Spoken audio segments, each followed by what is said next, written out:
राजनीति, आंदोलन, किसान, करप्शन, गरीबी, इन सभी मुद्दों पर आवाज उठाएगा अब तक न्यूज इंडिया।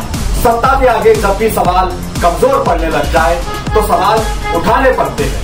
बोल के लफ्ज आजाद है तेरे, बोल के सच जिंदा है अब तक। बंधूंनो, आपण बघतो सध्या जे काही देशामधलं वातावरण आहे हे अतिशय अस्थिर असं वातावरण आहे।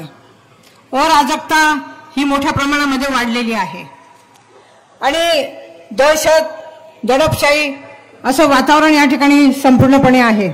10 वर्षापासून देशामध्ये बीजेपीची सत्ता आली त्यावेळी त्यांनी जे जे काही शब्द आश्वासनं या ठिकाणी दिले होते ते कुठलेही पूर्ण केलेले नाही। महागाई कमी करण्याचं आश्वासन त्यांनी दिलं। गॅस सिलेंडरचे भाव 400 वरून 1100 पर्यंत गेलेले आहेत।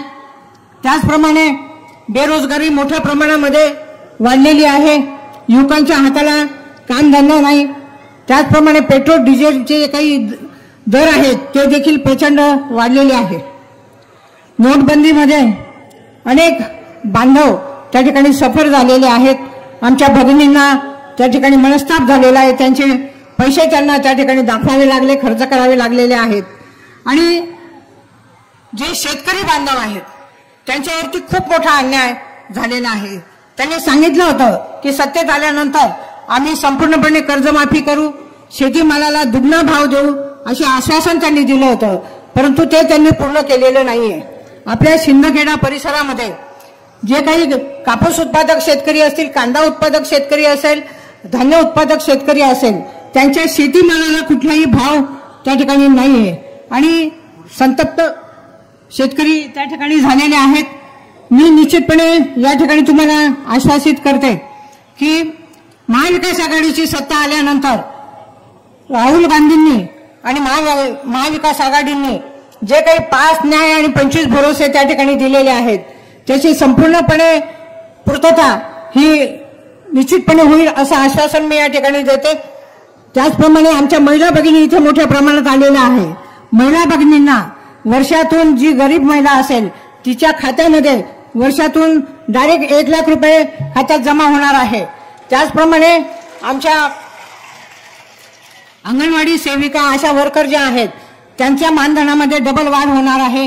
युवकांना देखील 30 लाख रिक्त पद केंद्रामध्ये आहेत ते वर्षभरामध्ये निश्चितपणे भरले जातील आणि आपल्या शिंदखेडा तालुक्यामध्ये जे जे काही प्रश्न आहेत त्याच्यामध्ये प्रकाशाबुराई उपसिंचन योजना असेल, त्याचप्रमाणे तापी काठावरील गावांचं पुनर्वसन असेल, शेतकऱ्यांना सिंचन विहिरीचा प्रश्न असेल, दुष्काळी तालुका म्हणून पोकरा योजनेत समावेश करावा लागण्याचा विषय असेल, ते संपूर्णपणे मी तुम्हाला शब्द देते। आमचे राष्ट्रीय अध्यक्ष या ठिकाणी आलेले आहेत।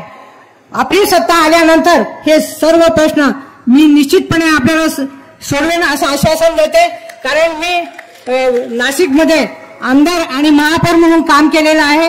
नाशिकचा चेहरा मोहरा बदलण्यामध्ये मला यश आलेलं आहे आणि जसा नाशिकचा विकास केला तसाच मला धुळे लोकसभा मतदारसंघाचा विकास करायचा आहे आणि मी आपल्याला खात्री देते की धुळे लोकसभाच्या मतदारसंघाचा जो विकास आहे हा मी प्रामाणिकपणे करेन असं आश्वासन मी या ठिकाणी देते।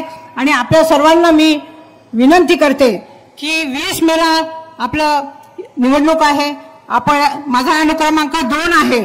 आपण आपलं पवित्र आणि बहुमोल असं जे काही मतदान आहे ते पंजा निशाणी समोरील बटन दाबून आपण मला प्रचंड मतांनी निवडून द्या, मला आशीर्वाद द्या अशी मी विनंती करते। मी एक फक्त सांगते की सासू म्हणत सुनले पाणी नाही नळले, सासू म्हणत सुनले पाणी नाही नळले, सुन म्हणत सासूले पहिले मत दे पंजाले पाणी नाही नळले। धन्यवाद। धन्यवाद ताई साहेब।